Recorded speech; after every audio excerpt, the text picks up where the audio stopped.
Et maintenant, c'est mon grand plaisir de vous présenter le président du conseil d'administration de l'association, David Warner, the chair of the Ontario Association of Former Parliamentarians.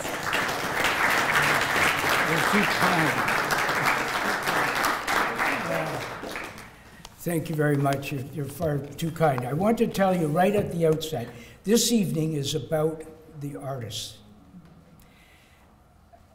Our society will be measured not by its economy, but by its culture. And the contributors, some of the contributors to that culture, providing the richness and the deepness of it, are up here tonight.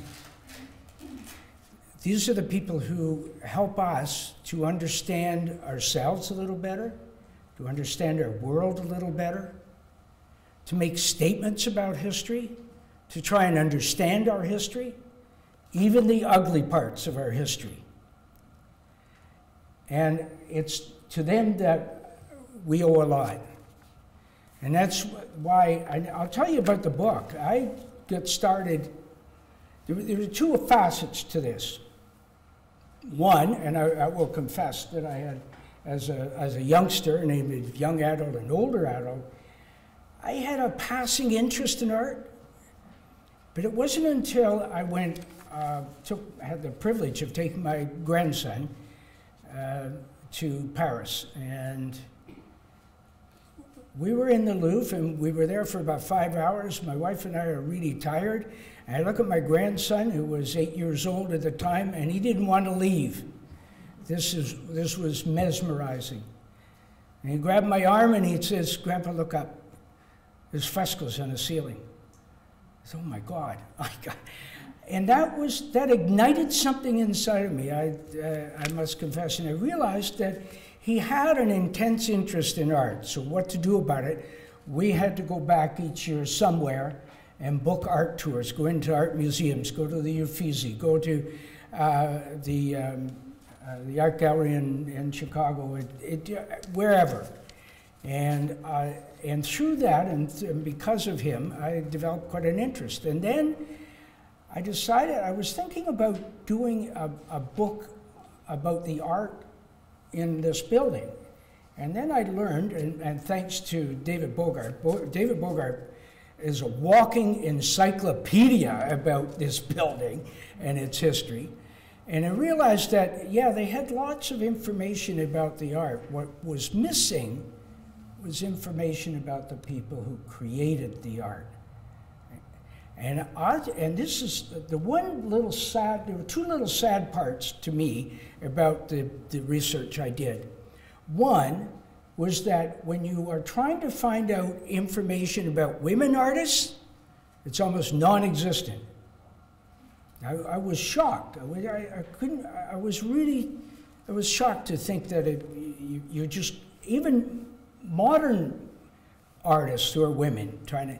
The second was the lack of respect for artists, to respect their work, to understand who they are and what they are doing for us. And so that was a driving force. And we put it together. But the people who did the work on this, and I'm going to ask them to come up and acknowledge, and we have a small token of our appreciation. And it's Sebastian, who's my grandson, who did the photography. And this is to say thank you. Thanks.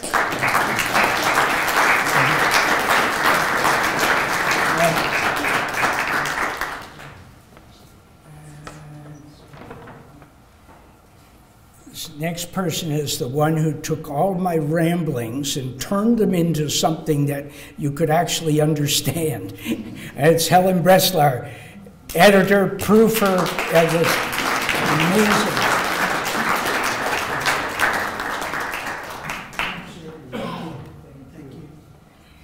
And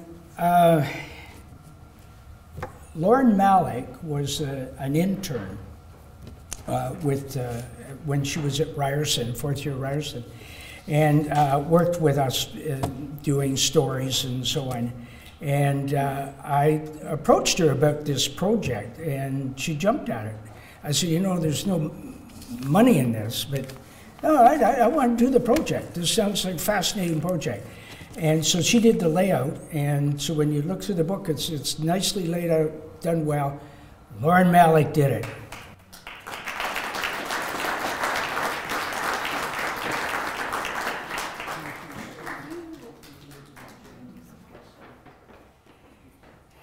And of course, it's like anything else. It's wonderful to have good ideas, but you have to get them published. And we're a modest organization with a very grateful but a modest budget.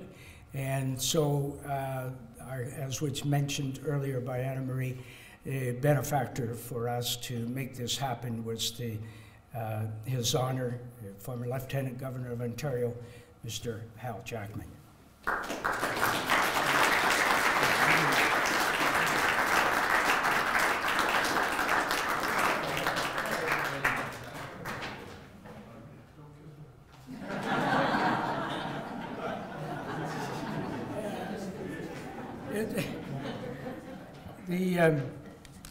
And I'll tell you, it's well, and I'm glad she's now standing at the door. The person, this organization, OAFP I wouldn't survive without Mobina Bamani.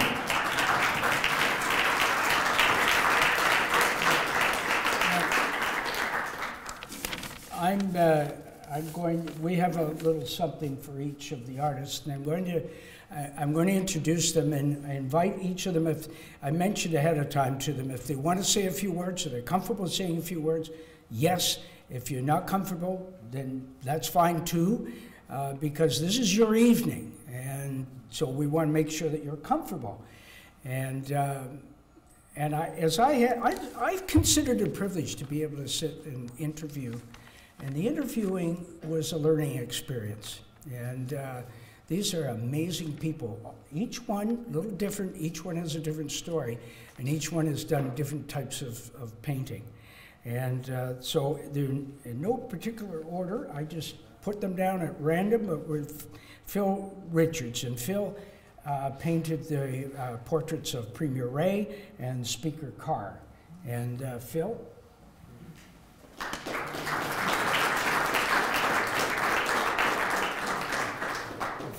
Say Thank you, words. I guess I should.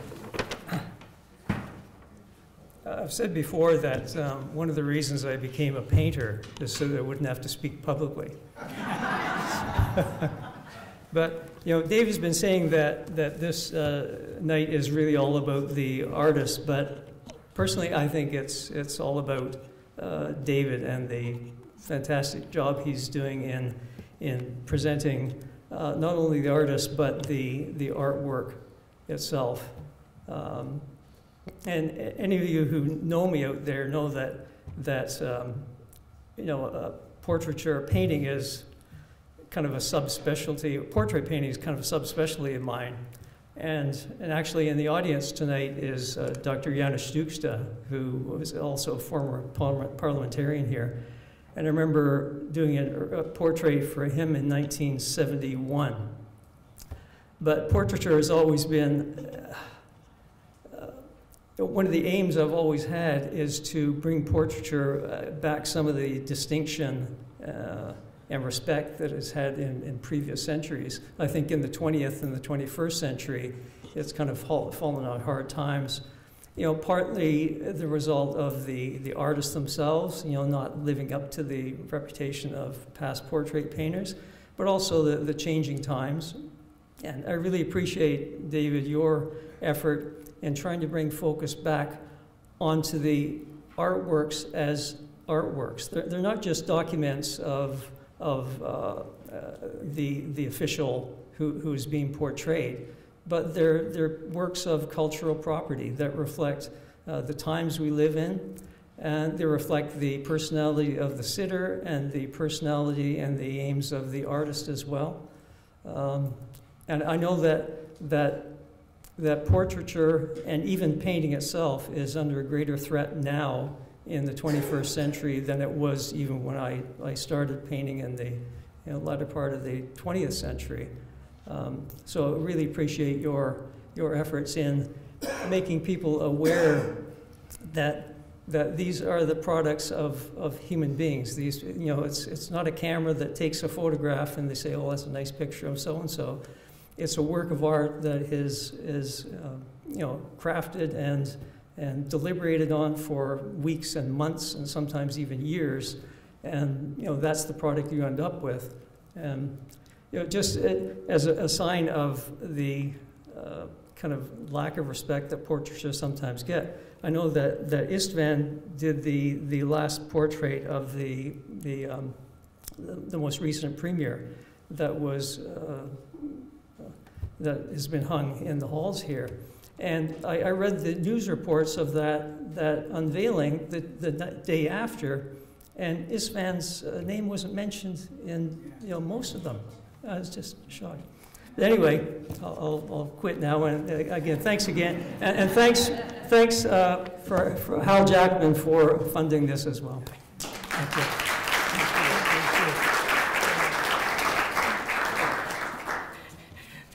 Doesn't like public speaking. I did pretty well.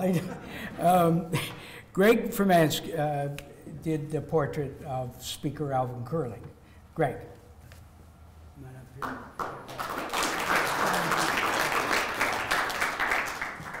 Thank you.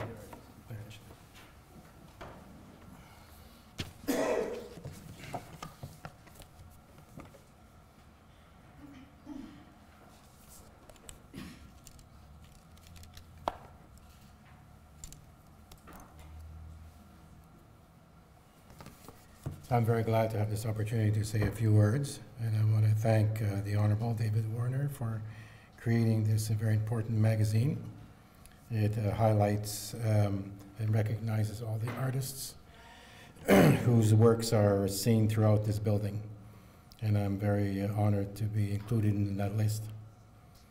I fondly remember as a young student at the Ontario College of Art often coming into this building to see the portrait paintings as well as other works and displays on the first floor, and then dashing up the grand staircase to the other floors to see all the other works of art.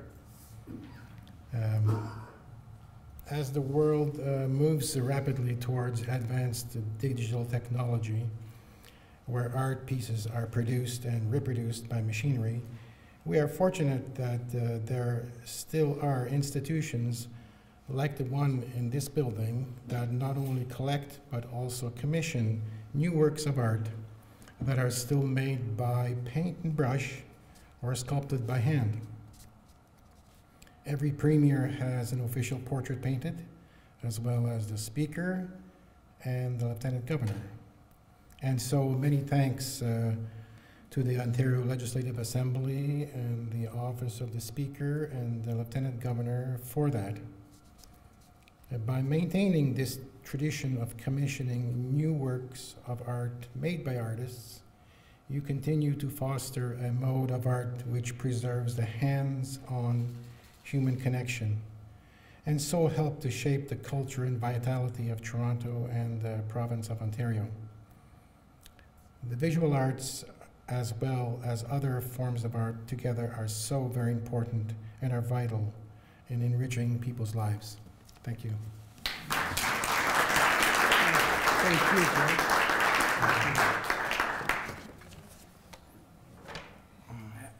I should have mentioned at the beginning, for any of you who haven't been here before, welcome to the Ontario Art Museum, who very graciously allows politicians in the building once in a while. Linda Corliss-Dobbs is the artist who did the portrait of Premier Peterson. Linda. Yeah. Thank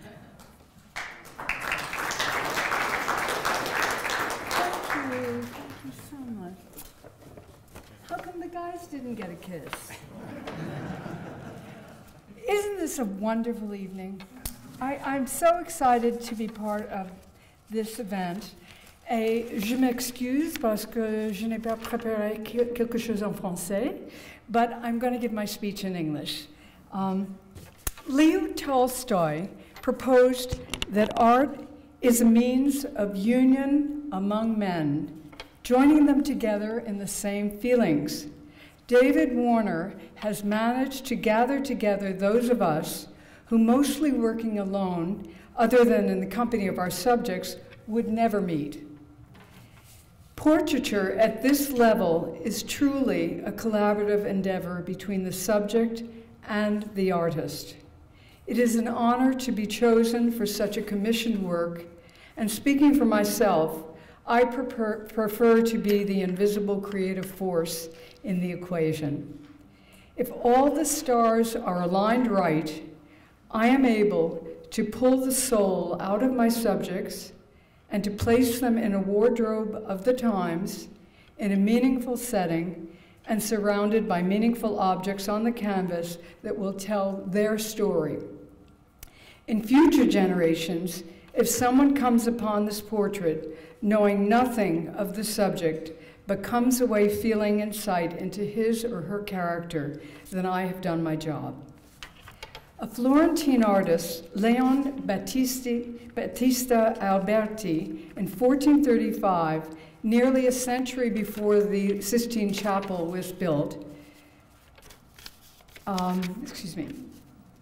was completed, said, "The painting will move the soul of the beholder. When the people painted there, each clearly shows the movement of his own soul. We weep with the weeping, we laugh with the laughing, and we grieve with the grieving." It has been found that neuroimaging research, our own motor systems, are activated when we perceive brushstrokes. The mirror neuron system is involved with social communication, empathy, and imitation. Other studies have shown that when we look at art, parts of the brain used to process emotion come into play. It is then said that there is a relationship between emotion and aesthetic judgment. When we artists have struck a chord of understanding or emotion beyond just painting a likeness, the work has entered another sphere. The people we paint are those who have made history, and now David has made our names go down in history. Thank you, David, for this gift.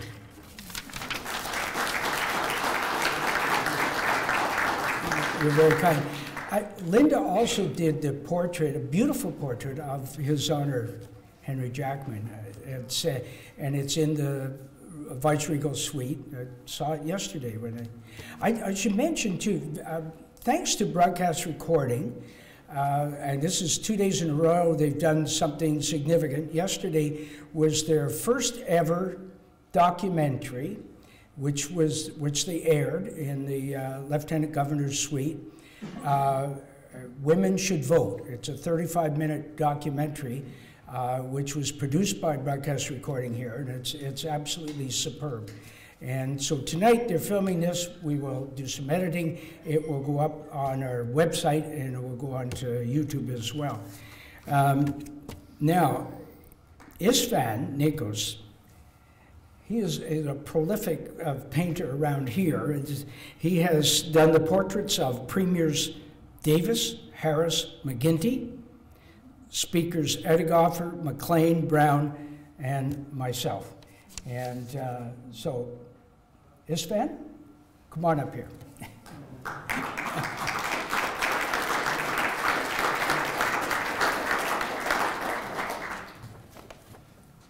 Good to see you. Thank you for coming. This is embarrassing. I haven't prepared a speech, unlike my colleagues. All I can say is that what David just said, that I'm well represented in this building, and I'm very grateful to have been asked, and I feel very honored. And that's all I can say, really. Thank you. Thank you so much. Thank you very much. And Ron Kingswood made the trip here from, oh, you're down near Lake Erie. Yeah, we're in Sparta. Yeah, Sparta, that's right, yeah. And he did the portrait of Speaker Peters. Yes, thank you,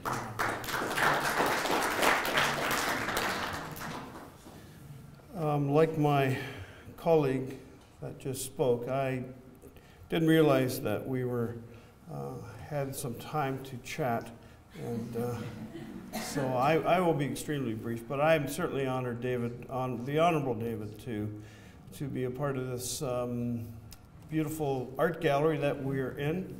And when Steve Peters, we had a conversation 10-ish years ago about doing a portrait, and he said, well, I have somebody picked out already, but he said, he's deceased. He's the greatest Elgin County painter that ever lived. And so he said, you're my second pick. Thank you, Stephen. That was very kind of you. So I'm honored to be here, and Stephen, the honorable speaker, Stephen Peters,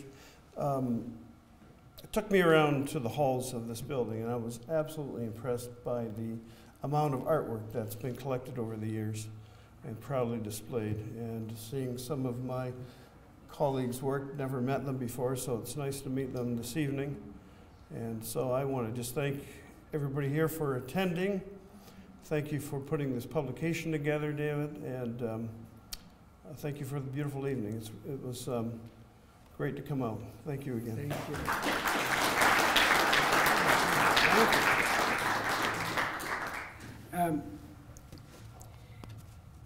One of the artists who's it's quite an amazing guy, Bernard Poulin, and Bernard is in the Ottawa area, Rockland, I think, and he's last minute unable to join us. He was going to come, but his daughter is here, and I know it's a bit unusual, but I'd like Valerie, if she would like to come up and say a few words on behalf of her dad, that would be great.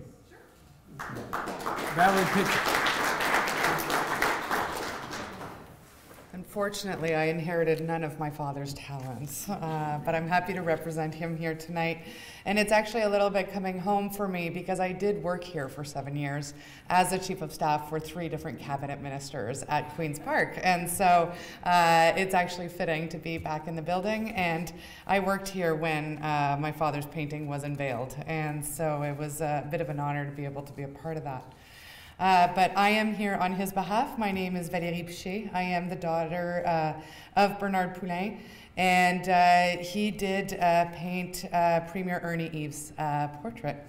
And I did joke with him when he was selected to paint the portrait. I said, I guess he didn't ask who your daughter worked for and which party she worked for. So that was a bit of a running joke in the family at the time. He did ask me to convey some wishes here, so I'm here to speak his words on his behalf. Dear David Warner, special guests, bonsoir, chers amis, chers amateurs des arts. I apologize for not being in attendance this evening. Though I had planned to be at Queen's Park with you all, circumstances have connived to thwart my participation, and I thank my daughter who's here to stand in for her old man. To begin, I say thank you all for being here to acknowledge the content of a book celebrating the best that we in the arts try to be in the sharing of our wares with the population of our country. It is a rare occasion when painters and sculptors themselves are celebrated. Generally, it is our work which is more well known than our names. In that light, it behooves us to recognize the rebels among us who dare be bold enough to do when others don't. I speak of and wish to honor the caring man who painstakingly brought to fruition a project which has been dear to his heart for quite some time. Mr. David Warner's enthusiasm, warmth, and dedication have rubbed off on all of us, whom he has set out to celebrate rather than shine a light on his own accomplishments. That he would wish to direct a spotlight on a cadre of creators is most touching, most generous. And for that, he deserves the greatest admiration and respect from all Canadians. And so, dear David, I salute you as a patron of the arts, as a mécène sans pareil. Thank you for your recognition, thank you for caring, and congratulations on your achievements. Merci, Bernard Poulin.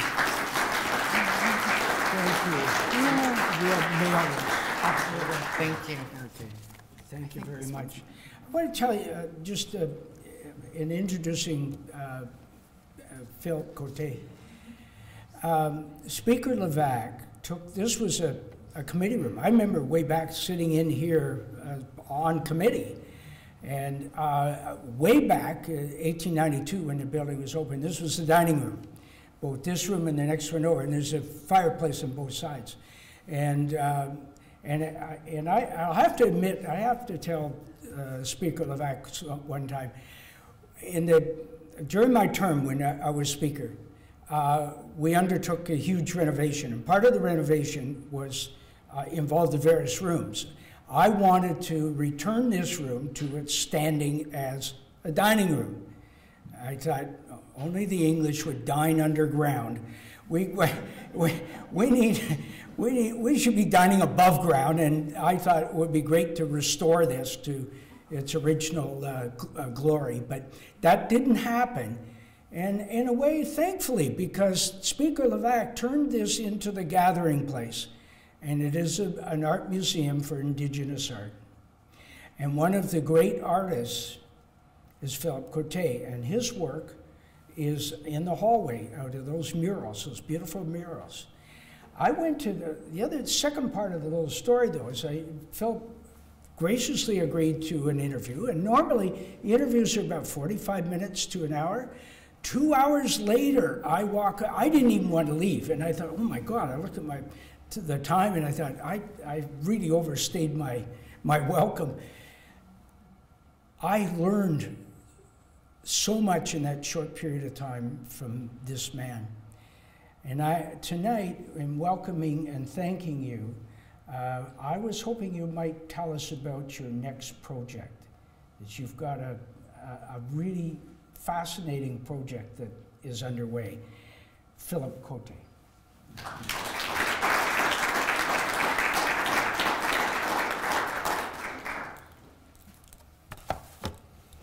Thanks, David. I'm really honored to be part of this group. Fantastic artists up here. And, you know, art is one thing, storytelling is another thing, and connecting all that with history, you know, that's my goal as an artist, is to bring Indigenous culture and history forward. And I wanted to really just start off with the land acknowledgement here, because I think it's important. And for me, I know that there are some land acknowledgements out there, and the accuracy for me is not on. But I do a lot of research on my people. I look at all the history of this land, and I think it's something important that everyone needs to know about, because we have a history that's shared on this land, and we need to acknowledge that history. So, Ani Buju Tanzi Sego. My name is Nojmo Mashkogiash. I'm Shawnee Lakota Potawatomi and Ojibwe, and I'm a direct descendant of Tecumseh, and I'm a direct descendant of one of the signers of the Toronto Purchase, Chichak. So I have a lot of big connections on this land in history, and it's something that I discovered as I grew up and grew older, and I realized that I have all these things that are really important. Because, you know, it's not like, if we look at all the settlers here, you know, you guys have your history can go back 500 years because they've been documenting that history, but our history is based on oral teachings, and so once people stop telling that story, those people are forgotten. So one of my goals is to tell the story over and over again. And so this land acknowledgement that I'm going to read is something that I've been researching for a long time, and I had some of my colleagues help me and assist me with the accuracy of what I'm going to tell you right now. So the traditional land acknowledgement. I'd like to acknowledge the presence of our city of Toronto within the land that has been the traditional territory of the Anishinaabe, Wendat, and Haudenosaunee people since time immemorial. The Anishinaabe, meaning the people from whence lowered the male of the species. So whenever you say that word Anishinaabe, you're talking about the beginning of our humanity. So we're talking about those first people. They have lived here and traveled through this for over a myriad of time, formed a confederacy in 692 AD, made of 3 fires, referring to nations which include the Potawatomi, Odawa, and Ojibwe people. The Wendat, and their name means the people of the peninsula, were here when Europeans first started coming to this land in the 1600s. The Haudenosaunee, they made the house. So when you say Haudenosaunee, you're saying they made the house. This is a symbol of those people, and this is what they do. And I don't think that they're just talking about their longhouses when they say that. They're talking about their ceremonial houses. And the Haudenosaunee who made this house is the confederacy of the nations known as the Mohawk, the Seneca, Onondaga, Cayuga, Oneida, Tuscarora peoples that established villages in this land during the 1600s. The Mississaugas of New Credit First Nation, who are part of the Three Fires Confederacy, have lived in this Toronto area since the 1700s, and it was they who signed the treaties for this lands north of Lake Ontario. The stories of each of these nations endure and continue to guide our thoughts and actions on the land. Nindinaway Maganidak, which means all my relations, meaning we are all related. So many times, I don't know if you guys have ever been to Indigenous ceremonies or you hear the elders speak and they talk about that we are all related. It's because when Indigenous people think about the world and they think about the universe, the beginning of the universe kind of says that we're all connected, even if we have all these different cultures and these different histories from around the world. We're still all related because we're all part of this human family. And I just wanted to share one more important thing with you because I think it's really important to talk about what this great city is called. You know, Toronto. A lot of people don't know what that means. So when you hear the word Toronto, some people think maybe it's meeting place. Some people think it's sticks standing in the water. And some people, some really smart people, think it's fishing wear. And so I did a lot of research on this as well. And it seems to be part of my, it's part of my, my job right now as an artist, not just to paint pretty pictures, but to really bring down the history through those images. And, you know, I look at all these nice Indigenous paintings up on the wall here, and I started trying to take them apart and figure out what they were talking about in these images. And that's part of my training, is to kind of look at these symbols and give a, you know, a real accurate idea, understanding what we're looking at. And I think it's true what you were saying, David, you know, that some paintings, you know, can say 1,000 words, but sometimes you need someone there to point out who and what these people were doing. And it's really important that you put this book together. So this fine city known as Toronto has a deep history. Even its name is a mystery to many, but for me, an Indigenous historian, scholar, and artist, it is these mysteries I bring to the forefront to engage Indigenous peoples and settlers. It has become evident to me that our histories merge. Far too long, Indigenous people have been marginalized and misrepresented due to not being able to tell our story. The name Toronto has long history in Southern Ontario, and to put it in a short story, like Lake Simcoe was called Lac Toronto, and that's when the first arrival of the settlers happened in around early 1600s. And this Lac Toronto is 5,000 years old fishing weir, a name found on a French map. Toronto is a Wendat word meaning fishing weir, or meeting place, or where the sticks stand in the water. The many names for this city we live in are all correct. Lac Toronto and Lake Couchiching were side by side, one meaning fishing weir and the other meaning little lake beside the big lake. It's these kinds of mysteries that will connect all who live here, settlers and Indigenous people, knowing that we have a sense of belonging because our shared histories. It's this unfolding history of ours that will break down barriers of stereotype, creating responsibility and respect towards one another. I believe art can change the way citizens of Toronto see our shared history and can share a sense of pride in knowing how we all are part of this amazing 130,000-year-old legacy, passing down this knowledge to the next generation.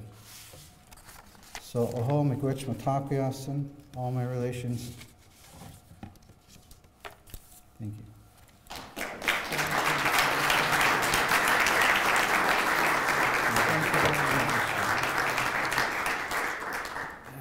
Thank you so much. And we have an opportunity now to present the speaker. I know the speaker's a very busy person, but Speaker Ted Arnott, who's got an incredible amount of patience, as it is my privilege to present to you this book, and many copies of which will be here to be used in the public art tours that are offered here at Queen's Park. So, thank you. Our gift.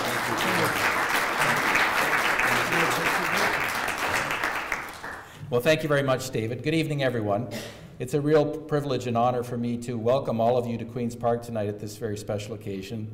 And on behalf of all the members of the legislature who I'm privileged to speak for tonight, I want to express my thanks to David Warner for his continued public service through the Association of Former Parliamentarians, all the work that you do. David was the Speaker of the legislature when I was first elected to work at Queen's Park in 1990, and he's become a good friend and a mentor, and I really appreciate all the good advice that you've given me.